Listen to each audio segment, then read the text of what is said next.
எப்படின்னா இருக்கு மூவி வாழை? அது எல்லாருமே ஒரு டைம் அவசியம் பார்க்க வேண்டிய படம். புரியுதா? எதனால அவசியம் பார்க்க வேண்டிய படம் சொல்றீங்க? இல்ல நம்ம பழைய நினைவுகள்ல நம்மளை கொண்டு போகுதுல்ல.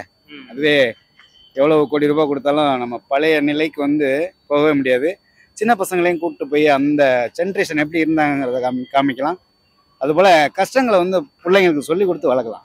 Okay, super super. இந்த மாதிரி கஷ்டப்பட்டது சின்ன வயசுல இருக்கு. நாங்களாம் வந்து வில்லேஜ்ல இருந்து வந்தவங்க தானே.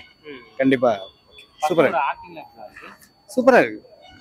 ரொம்ப சிரமப்பட்ட எல்லா ஆக்டர்ஸுக்குமே மாரி செல்வராஜ் வந்து அவரே நடிச்சு காமிச்சிட்டு பிறகு அவங்கள நடிக்க வச்சிருக்காருன்னு நினைக்கிறேன். ஏன்னா எல்லாரையும் அந்த மாதிரி நடிக்க முடியாது. சூப்பர் சூப்பர், அருமை அருமை.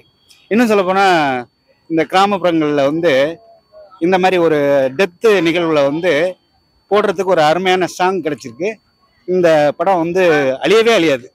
தினந்தோறும் சூப்பரா போயிட்டு இருக்கும். அருமை. மூவி பாத்துறீங்க? வாழை மூவி பார்க்குறேன். எப்படி இருக்கு வாழை மூவி? நல்லா இருந்தது. அதாவது ஒரு வில்லேஜில் அந்த செனாரியோவில் சூப்பர் யதார்த்தமாக இருந்தது. படம் யதார்த்தமாக இருந்தது. ரொம்ப உணர்ச்சி வசமாகவும் இருந்தது. ஒரு இதில் நல்ல மூவி. எல்லாரும் பார்க்க வேண்டிய ஒரு அழகான மூவி.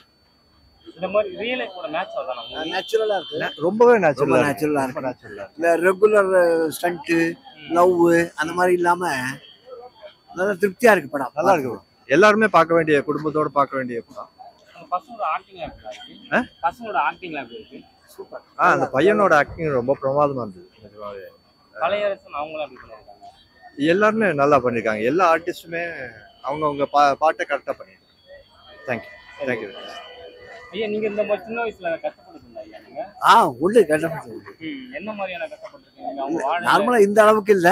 ஏன்னா எல்லாம் டவுன்ல இருந்தோம்ல, அதனால ஒன்றும் இவ்வளவு பெரிய இல்லை. பட் நல்லா இருக்கு. இந்த படம் ரொம்ப நல்லா இருக்கு. இல்ல ரொம்ப திருப்தியா இருக்கு. கஷ்டப்பட்டாதான் வாழ்க்கையில நல்லா இருக்க முடியும். அதுக்கு இந்த படமும் ஒரு எடுத்துக்காட்டு. எல்லாருமே கஷ்டப்பட்டு தான் மேல வராங்க. அது கஷ்டப்படாம எதுவுமே ஈஸியா கிடைக்காதுப்பா. அதுதான் அதாவது தாத்பரியம். ரொம்ப தேங்க்ஸ்.